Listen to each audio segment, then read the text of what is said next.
ইয়া রাসূলুল্লাহ হাবিবাল্লাহ আল্লাহ পাকের নবী হুজুর আমার এত মাল হয়ে গেল, হুজুর আমার এত মাল হয়ে গেল, আমি যদি এত টাকার মালিক হয়ে যাই, আমি যদি এত অর্থের মালিক হয়ে যাই, ইয়া রাসূলুল্লাহ হাবিবাল্লাহ আল্লাহ পাকের নবী আমি তো আল্লাহকে ভুলে যাব, আমি তো আপনাকে ভুলে যাব, দুনিয়া পিছনে ছুটতে থাকবো।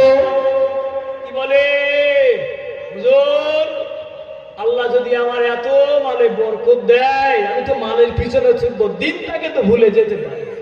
হুজুর আল্লাহ আমার মালে অনেক বরকত দিলে দোয়া করে, আমি অসন্তুষ্ট, আল্লাহ যেন আমার মাল পিছনে কমিয়ে দেয়, যতটা দুনিয়ায় দরকার। নবী অবাক হয়ে গেলেন, নবীর মুখ দিয়ে মুচকে মুচকে হাসি। নবী বলে উসমান কি ব্যাপার, তুই মাল কমাতে বলো কেন? বলে হুজুর আমি যদি দুনিয়ার পিছনে চলে যাই, আমি জান্নাতে যাবো কেমন করে? হুজুর আপনাকে সময় দিতে পারবো না, বিভিন্ন ব্যবসার জন্য আমি বাইরে চলে যেতে পারি। হুজুর দিন ও শরিয়াতটা কি আমার দ্বারা হবে না? এত মাল আমি কি করব? আমি ইমাম সাহেবকে বলবো, ইমাম সাহেব আমার পটলটা এবার অনেক হলো, বাঁধাকপি গুলো যেন অনেক হলো, দোয়া করেন একটু বাঁধাকপি গুলো যেন কমে যায়, দোয়া চাইবেন? বলেন না, বলে কোনদিন চেয়েছে ইমাম সাহেবের কাছে এমন দোয়া? কোনদিন মাথা খারাপ, কিছু দোয়া করেন, আল্লাহ দিয়েছে। যখন দেয় অমুক কয়জন চাষিদের মনে হিংসা আছে, কি কয়জন দিলি রে, নাম বলে নে, কোন দোকানদার নিয়ে বলে নে, চাষি ছেলে গো জানি তো, বলে চাষি ভাইদের মনে একটা হিংসা থাকে, তুই কি দিলি, ও কি দিল, এত ফসল হয় কেন, এত ফুল ফোটে কেন, ভাই কি দিলি রে? দিচ্ছি বলা যায়, দিচ্ছি ওই দিচ্ছি, নাম নেই, দোকানের নামও বলবে না, প্রয়োজন নামও বলবে না। বলেন আল্লাহ রাসূলের সাহাবা বলছে মালে বরকত যেন। নবী বললে উসমান তবে তুমি যখন খাওয়া দাওয়া করে উটের পিঠে বসে খাওয়া দাওয়া করবে, উসমান যখন তোমার ক্ষুধা লাগবে তখন উটের পিঠে উঠে যাবে, ঘোড়ার পিঠে উঠে বসে বসে খাবে। আল্লাহ রাসূলের সাহাবা উসমান গনি হুজুর তাই করলেন। উসমান গনি হাস, হুজুর মালে বরকত কমবে তো? আপনি বললেন আমার বিশ্বাস, নবী বলেছে মানে মিথ্যা হবে না। কোন সাহাবার টেনশনে আমরা পাইনি, আর উসমান পেল, তাও বলে মালে বরকত কমাতে। অবাকের বিষয় নয়। হযরত উসমান গনি হুজুর আল্লাহ নবীর কথা মতো উটের পিঠে বসে খানা খাচ্ছে, জেনে বলবেন আরে বলা গেল না, উদ্দেশ্যকে দিন ও শরীয়তটা মজবুত করে ধরবে।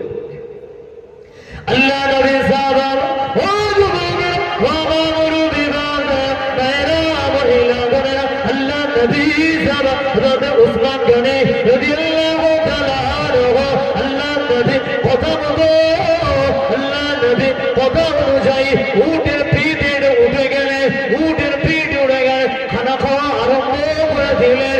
চলতে ফেরে খানা খাওয়া শুরু করে, চলতে ফেরে খানা খাওয়া শুরু করে। কিছুদিন পরে আল্লাহ নবী তো বলে আছে ইয়া রাসূলুল্লাহ হাবিবাল্লাহ, ইয়া রাসূলুল্লাহ হাবিবাল্লাহ আল্লাহ পাকের নবী হুজুর বস্তাকি গানে নেবেন না, হুজুর বস্তাকি গানে নেবেন না, আমি উসমান আপনার কাছে দিলাম, কিন্তু মালে তো বরকত গানে কমলো না, মালে বরকত গানে কমলো না। আমি হিসাব করে দেখি আরো যেন বরকত হয়ে যায়। আর ওজনে বলেন সুবহান। দাদু জান একটু সময় হলে একটু পাশে আসেন, আমার অসুবিধা হয় বুঝলেন, একটু পাশে আসেন, আপনার সব অসুবিধা এদিকে আসেন, আসতে দিলে আমার নিজের অসুবিধা হবে, কিছু মনে না, কষ্ট থেকে শুনে বসেন, অসুবিধা হলে বলে। আল্লাহ রাসূল বললেন উসমান তুমি কি মাল পেলে? হুজুর কি মাল? হযরত উসমান গনি বলে হুজুর আপনি দোয়া করলেন, আপনি বললেন আমার মাল কমে যাবে, হুজুর কি ব্যাপার, মাল তো বেড়ে যাচ্ছে, কি করব আমি? হুজুর আপনি বললেন উটের পিঠে বসে মাছ খেতে, হুজুর আমি যখনই খানা খাই উটের পিঠে বসে খাই, অনেকে হাসাহাসি করে, বলে ওসমান ছোট বাচ্চাদের মতো করে কেন? হুজুর আমি তো আপনার কথা মতো উটের পিঠে সওয়ারি হয়ে তো আমি খানা খাই। হুজুর আল্লাহ রাসূল বললেন ওসমান তো উটের পিঠে যখন বসে তুমি খাওয়া দাওয়া করছে, তোমার ভাতগুলো কি নিচে পড়ে না, অন্নগুলো নিচে পড়ে না? বলে হুজুর পড়ে। তুমি সেগুলো কি করো? বলে হুজুর আমি আবার উঠ থেকে নেমে সেগুলো কুড়িয়ে ধুয়ে মুছে আবার খাবো, এখানে তো সমস্যা করলে। বলেন তুমি এখানে তো গন্ধ কেন ফেলে?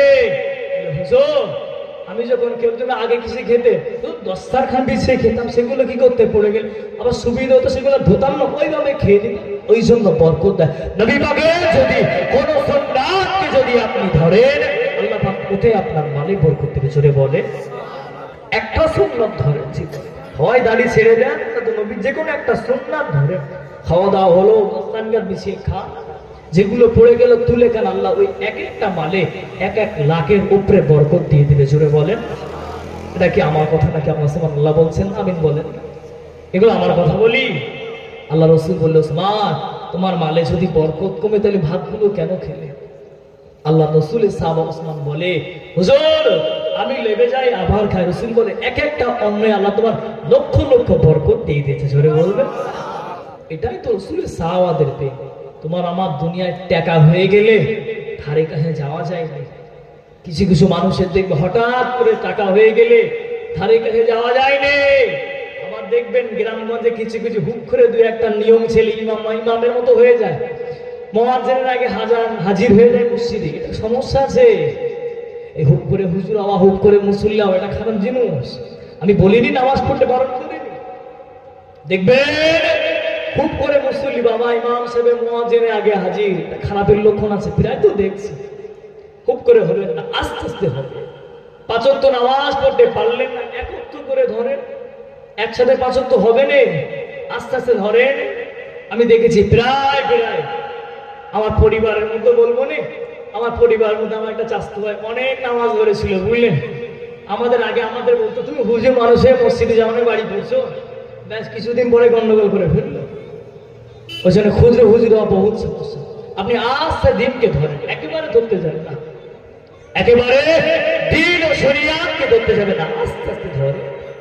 আজকে 2 ওয়াক্ত বললেন, কাল 1 ওয়াক্ত, এভাবে আস্তে আস্তে 5 ওয়াক্ত নামাজকে আপনি কন্টিনিউ করবেন। কদিন থাকবেন বলেন, আজ আছি তো কাল। নবী পাকের সাহাবা হুজুরদের প্রেম, রাসূলের সাহাবা হুজুরদের প্রেম যদি আপনার ভিতরে না আসতে পারে, আল্লাহ রাসূল বললেন কেউ যদি দুনিয়ার মানুষের থেকে, আত্মীয় স্বজন, পাড়া প্রতিবেশীর থেকে আমি রাসূল যদি আমাকে বেশি মহব্বত না করতে পারে সে ঈমানদার হতে পারবে না। নবীকে যদি মহব্বত না করতে পেরেছেন সে টোটালি ঈমানদার হতে পারবে না। ওই যে নবীকে বেশি মহব্বত করে। আল্লাহ রাসূলের একজন সাহাবা, রাসূলের চাচার নাম আমিরে হামজা রাদিয়াল্লাহু তাআলা। আল্লাহ রাসূল একবার আবু জেহেল ছোটবেলায় নবীকে ধরে মারলেন। আবু জাহাল আল্লাহ রাসূলকে মেরে রক্তাক্ত করে দিল। মুহাম্মদ সাল্লাল্লাহু আলাইহি মুহাম্মদ তোমার এত বড় কথা বলে আবু জাহাল নবীকে মারলেন। বলে অমুকের বা গ্রামে ঝামেলা হলে বলে না তোমার ভাই পেকে অমুক মেরেছে, স্ত্রীগুলো বলে না তুমি কিছু বললে না, তুমি কিছু বললে রে, তোমার ভাই পোকে মারলো কি, আমার চাস্তবার গায়ে হাত, আমার পরিবারের উপরে হাত, এক দৃষ্টি আর এক দৃষ্টির মধ্যে লাগে না, দম থাকলে আসিস, আমার বড় ছেলে বাড়ি আসুন না, দেখিস কি হয়, বলে না ঝামেলা শুনে। আল্লাহ রাসূলের চাচা আমিরে হামজা হুজুরের স্ত্রী বলে, ওগো তোমার ওই ভাতিজা এতিম ছেলে মুহাম্মদকে আবু জাহাল মেরেছে, তুমি কিছু বলবে না? মুহাম্মদকে আবু জাহাল রক্তাক্ত করে মুহাম্মদ কাঁদছে দুঃখে, তুমি কিছু বলবে না? আমিরে হামজা হুজুর তীরের ডাঁট খানে নিলেন। আগে তো আরো তীরই ছিল, বলল কি ছিল, তীরের ডাঁট নিয়ে আল্লাহ দরবারে শপথ করলেন যতক্ষণ না পর্যন্ত আবু জেহেলকে আমি না মারতে পেরেছি এক ঘট পানিও পান করবো না। জোরে বলবে। বলে নবীর প্রেম, নবীর মহব্বত।